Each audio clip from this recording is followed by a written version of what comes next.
All right, welcome to Orbiton Weekly. How's everyone Back for another doing? week. Feeling good. Feeling good. It Yeah, is now what is it? Friday, 8 p.m. Friday, in the 8 office. p.m. Yes, we got a little locked in there. Nothing wrong with that. No, No, I think it's been a good week and I'm excited about today's topic. I think it's really relevant, right? There's a couple things that we're going to touch on and I think they're both really yes. timely. We're talking about startup growth. It, we both watched a YouTube video called "Is My Startup Growing Fast Enough?" And we thought that it was pretty relevant to what we're doing and how we're feeling. And I'm sure that others in our space are also feeling that kind of pressure from how things have changed lately. And for Orbiton updates, we have a new feature that we can send out mass emails through our CRM, Yeah. which is cool. That was something that was requested by a lot of our clients. It's something that's not really revolutionary in the sense of, AI existing, but I think what's going to make it stand out is our ability to query the data and process it into reports using AI. So it's easy for IR professionals to get that in front of board and management. And at the year end or quarterly reports, have a nice report that says, here's all the emails that have been sent out, all the opens, here's all the metrics and how that Mm-hmm. also connects to website traffic. So you can know if you send out an email, somebody clicks a link and then they ask some questions from the chatbot, that entire user experience is connected. So something that again, it's not like fundamentally a groundbreaking like application of AI, but I think by using AI, we're able to make that user experience a multitude better, which is something that I guess goes into the topic of are we growing fast enough and how they Yeah. talked about how AI is now basically a massive shift the same way internet or mobile was. And that's Mm-hmm. because you're now able to do things that you weren't able to do before. And it's such a massive jump for the users. Mm-hmm. That's why they're getting these big growth numbers. I think they said something like, it's as if you're giving Google to someone that's never had the internet. And so for today's topic, talking about startup growth, um, this big shift in AI and AI startup growth companies, there's a lot of data out there that can be misleading, and I think just the climate that social media has had lately can make founders discouraged, Mm-hmm. or yeah, we're only hearing the crazy stories right now. Yeah, well, what's funny is like, yes, like Lovable did hit, 200 million in revenue in 2 years, and that's unheard of. They were the fastest. Cursor was the fastest to hit 100 million in revenue. But again, like we've seen this many times in tech where you had like Yahoo, AOL, Mhm. eBay. eBay was before Amazon. Like these platforms, the first ones that come out don't necessarily endure. Mhm. And Yahoo existed before Google. Google came afterwards. It was a more refined version, and you can argue it was timing. It was that Mhm. Yahoo already did a lot of legwork, and so Google could come in with a slightly better or with a more significantly better product and take over. But big picture, I feel like we had another discussion a few weeks ago where we talked about how fundraising metrics Mhm. is how people get excited and Yeah. feel like they have a successful startup.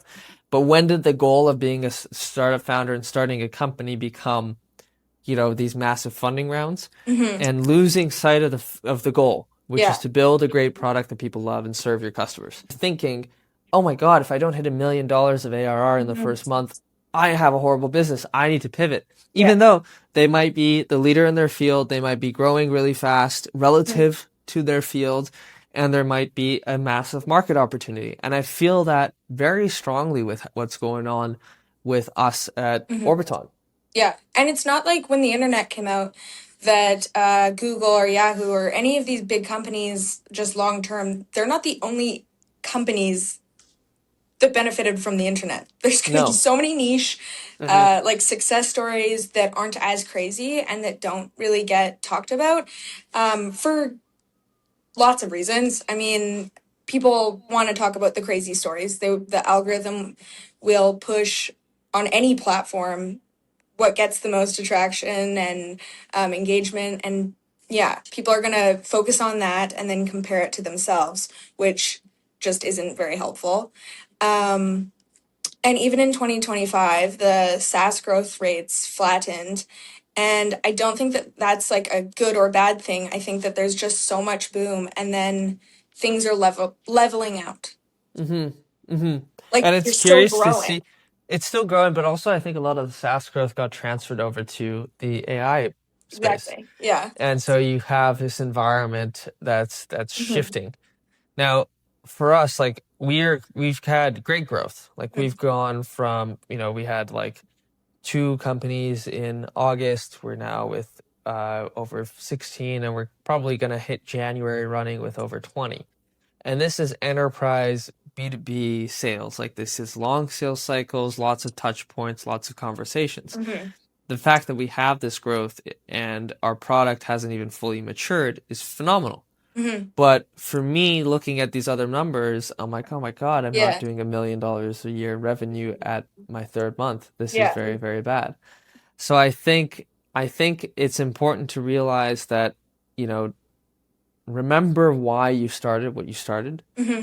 Remember the purpose behind what you're building and who you're building for. And the fact that if we don't do this, our customers don't have an alternative solution, Hmm.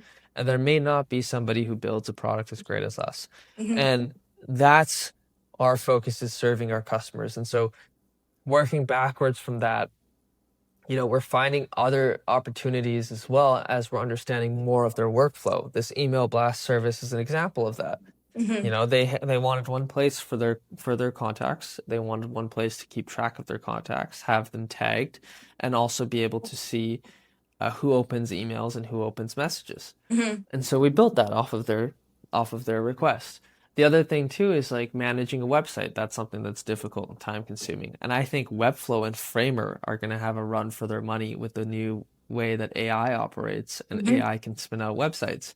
Do Totally. you do you even need the manual, like, Yeah. oh, let me adjust the padding on the on the Yeah. div container here. Let me, like, all that stuff is now questioned. How much design control do you really want? Because everybody who uses Webflow, as a corporate who uses Webflow or Framer or WordPress, they hire a third party to do all that work.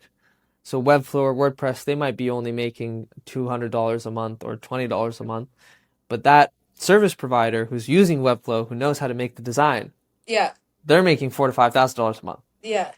Yeah. So it's going to be a big shift, I think, in the market to see how that plays out. Yeah. And as time goes on, people will trust and learn how AI works, and it Uh-huh, will just become a lot more normal.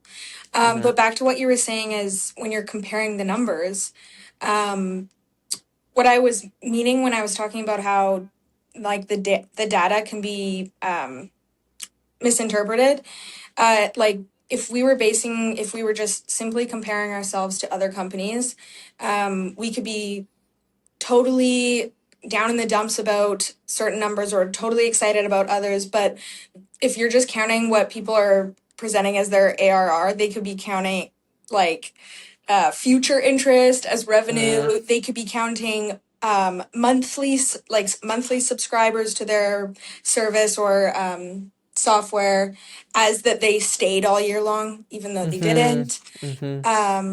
There's so many ways that it can get kind of pushed, and of Yeah. course, I know why everyone wants to seem crazier and bigger and better than anything anyone could imagine.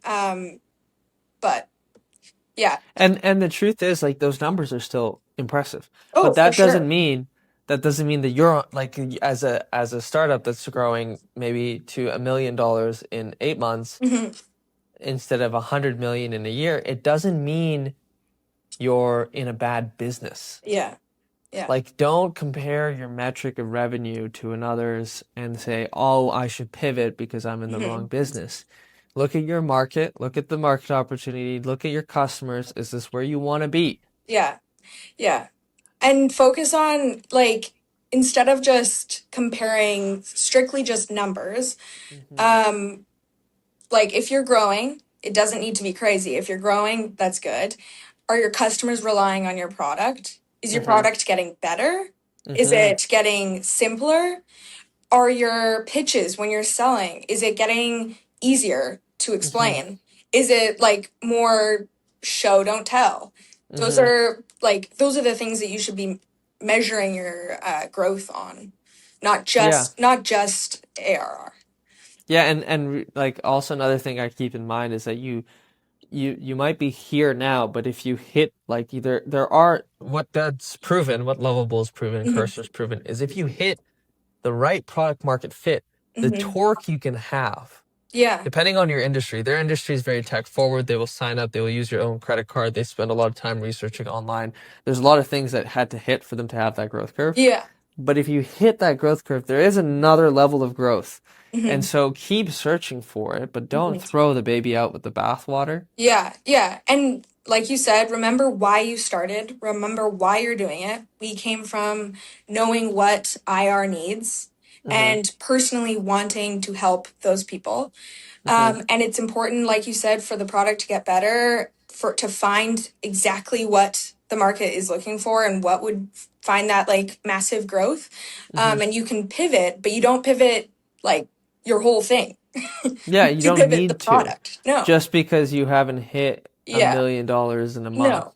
Yeah. So it's like Cluely is a good example when it comes to like the social media promotion of that. They did a great job of romanticizing that, but I think that long term, like you want to build a great business, you want to build a great product. Hmm. Apple didn't hit $1 million in their first month.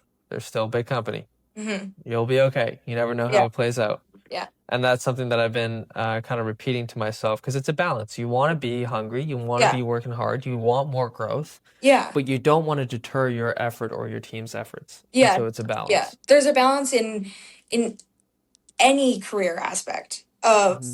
you have to be critical and you have to want more, always want to be getting better. That's how you'll succeed. But if you're too negative or you let things, yeah, if you let things get too in your head, if you're too Hmm. negative and down, or you like give up or pivot way too hard, Hmm. then yeah, then you're screwed. Yeah, it's good to my perspective is it's good to run tests, Yeah. run many tests, try many products, iterate, Hmm. but when you don't make a don't there's no need to pivot without traction when you have something that works. Yeah. Yeah. And that's my perspective. Yeah. The goal So, is to build value, keep building it, stay yeah. flexible, improve your speed, and actually help your customers. Yeah. So we'll have more updates definitely coming next week. And it's Merry Christmas, Happy New Year time, but Yeah. that means that we Oh, can put yeah. our head down and do some fun coding stuff. But Yeah. yeah, I'm looking forward to this next week. Merry Christmas, everyone. Merry Christmas. If we don't have, yeah, that would be, I guess, next week. Yeah. So by the All next right. podcast, it's Yeah. been Christmas. True. All right. Peace out. Bye.